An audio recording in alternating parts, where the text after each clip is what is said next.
Hello, little tiny roadside pond. How I've missed you. You got bubblers now. Good for you.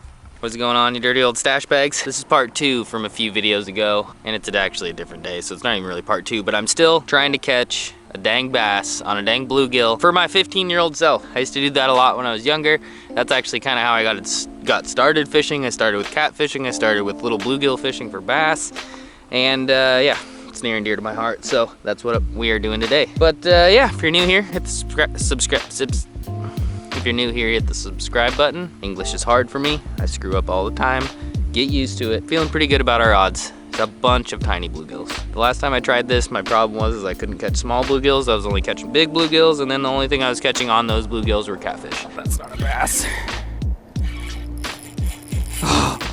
That is not a bass. Today, we should be able to catch some small bluegills, and we should be able to catch some bass on them. So that is the ultimate goal. We're gonna throw it around lures a little bit eventually.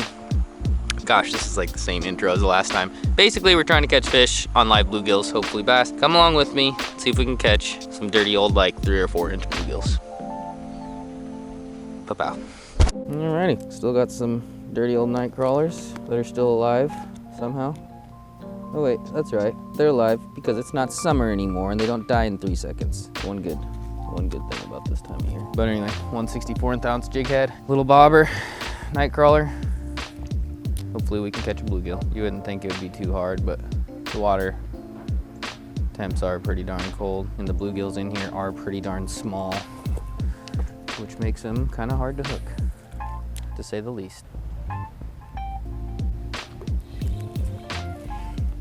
Why they gotta be so big? Well, this is smaller than any of the ones that I used the last time, so we'll roll with it, maybe. See if we can't get nibleted. All right. First bluegill, going out, see if we can't get a bass head.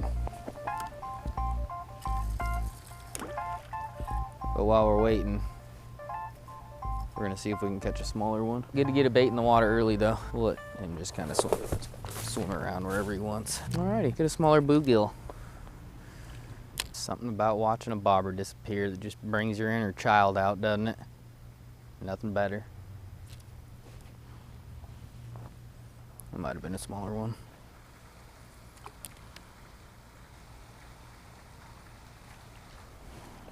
Oh, yes. Yes. That's a perfect one. He's so small. All right. We're gonna let his big brother go. Definite downgrade in size, which seems bad, but this time of year and fishing for bass with live bait, it's not bad. It's good. Very good. There's very, very, very large bass in here. Boo caught her personal best out of here. One of my biggest bass ever definitely came out of here. It doesn't look like much, but there's big fish. They're just really, really smart. All right, I'm gonna get-o-lee, rig up my other bobber pole while we wait for that to go down, and then maybe throw some lures around before we throw out a second bobber. Anyway, that's what we're doing. The other one we got all catfish stuff, 7/0 circle hook, 2 ounce weight, big bobber. Probably not the best for bass fishing. So at this one, we're gonna rig it up a little bit more bass oriented. First of all, it's a bass fishing rod. Second of all, it's a bass fishing hook. And it's gonna be a smaller bobber. A 1-pound bass is gonna have a hard time pulling that big bobber down. I don't think there's very many 1-pound bass in here, but we'll take it if there is. We'll take any size we can get, but we're definitely after donks. Fish are definitely gonna be on the shorelines next to the weeds, which is where they always have been. But now that they put bubblers in, you'd think that's where a lot of fish would want to sit. So we're going to target the shorelines and then the bubblers. Seems like we shouldn't have any issues getting bluegills though. So that's a plus. I jinxed it. Haven't caught a bluegill for a while. And it looks like either my bluegill that's on this bobber died or I threw it off. Or it's traumatized from hitting the water at a high rate of speed. Yeah, he's on there. Oh, now he's moving. He was traumatized. Good now though. This one got nibbled on. I just don't know where. He definitely got grabbed by something though at some point. I'm just not sure when or where. Well, there's some hope. Kind of. He's definitely mangled. I'm gonna try shallowing it up. I think he's been hit twice. I just haven't seen it. He had new marks on him. Something out there definitely wants to eat him.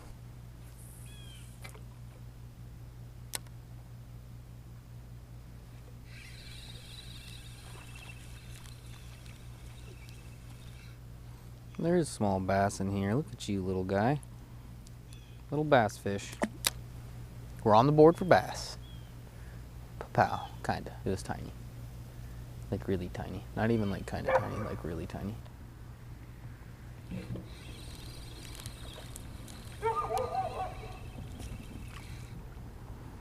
He ain't as small as I would like, but he'll work. He's too big from a bass fishing pole bobber though. I'm gonna put him on the old big bobber. I'm gonna set old mangled guy free. I mean, look at him. Old back's messed up. Bite mark there. Something grabbed him from the tail end first. Twice.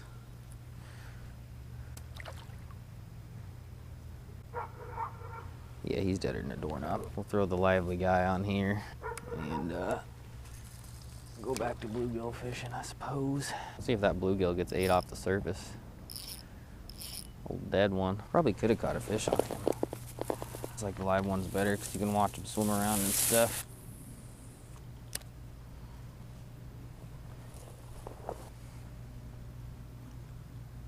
Nope.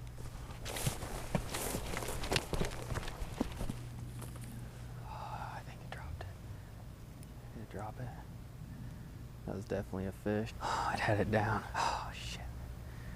I saw that one. That thing dunked it. Gosh, that could have been a giant. That bluegill's not small at all. Need to get both bobbers out. Pronto. That fish is gonna have some marks on it for sure.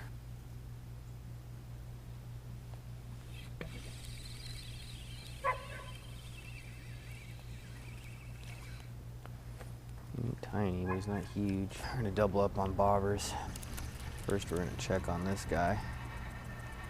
See what kind of marks he's got on him. Nothing. Like, he for sure got ate. That bobber was gone. Like, gone. No marks means he either didn't get hit at all, or the fish that hit him had a big enough mouth that none of his teeth hit it. Try hooking this one towards the head, even though that's against my nature. The bobber just went down briefly. I think it was just the bluegill though. He was just sitting there though, so he's obviously scared of something. Bluegill got ate. Slowly just pulling it out. Come on. Got him. Yeah. Heck yeah, Stache fam. It's not a super tanker, but it is a bass on a bluegill. Hell yes, we did it. Still a nice fish too. It ain't huge, but it's a nice one. They're just built so well here, and their colors are just ridiculous. Started slowly taking it out. All right, Stache fam, he's not a super giant, but it is 30 degrees out, and it is the first bass that I've caught in a bluegill in probably 10 plus years. He ain't super big. I'm actually surprised he ate a bluegill as big as he did, but it's a start. There is a old long dong of the pond that I'm after though, so we're gonna keep at it and see if we can make something happen. But for now, I'm gonna make sure the camera's recording. Then we're gonna let him go.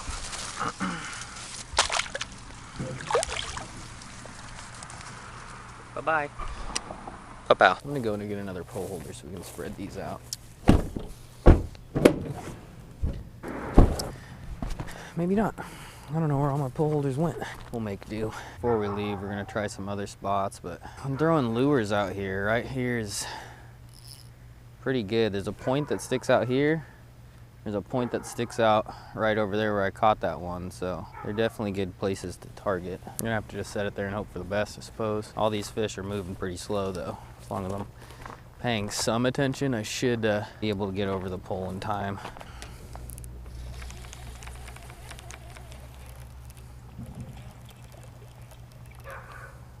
I think one was literally sitting with him. I felt something weird. There's a mark right there. Something had him. Something was literally just grabbed him and was sitting next to shore with him. I'm shallow it up so I can see that kind of stuff. All right, now we sit and wait, see what happens. I have a pretty good feeling something's gonna happen though.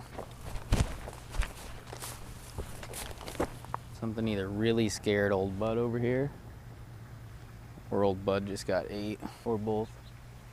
Both is an option too. All I know is he definitely is not happy. You know, when they get unhappy like that out of nowhere, something swam by. That's a guarantee. Now my other Bud's pissed off. Who's it gonna be? This one? This one? Or none of them? That's the real question. Or both of them. Guess we didn't think of that option. You gotta be fish by that fountain. We gotta at least try it for a while. Cause it'd be dumb not to. You'd think they'd be by it. Those things gotta be pushing out more oxygen than the freaking weeds are. The weeds are dead. You'd think every fish would be just sitting by those. But what do I know? Not much, that's what. I haven't tried much in this corner. So we're gonna give it a whirl before we give up. Nothing happens. Sorry. Drop a best, but colder than balls, and the fish know it too. I know how it goes late fall.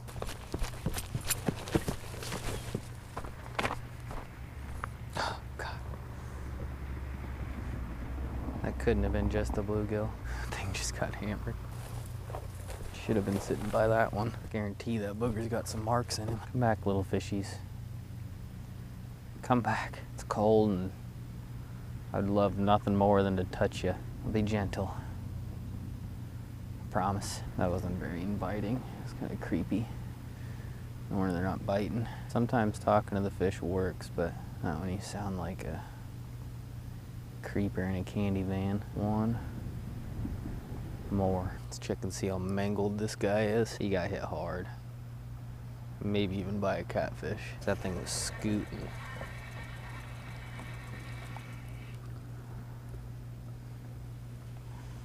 Yep.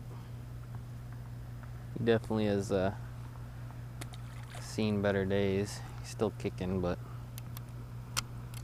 not much. All right, Stache fam. Well, this concludes this exhilarating, exciting episode of Will Bass Eat Bluegills when it's 30 degrees outside? The answer is kind of. I did get a lot of bites actually. I think the big bobber was a bit much. I should have switched up to double small bobbers, and I have one more pond I'm going to try this at, so I hope you guys are liking these videos. Going for bass with live bait goes back to my roots.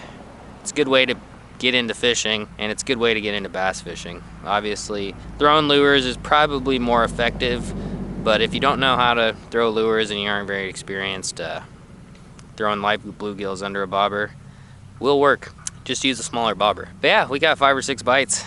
They wouldn't hold on to it very long. The one bite we got on the small bobber did hold on, so next time I try this, I'll be using double small bobs. But anyway, if you like this video, give it a thumbs up, leave a comment, and subscribe and stuff. Definitely appreciate you taking the time out of your day to watch this video. I'm gonna go home.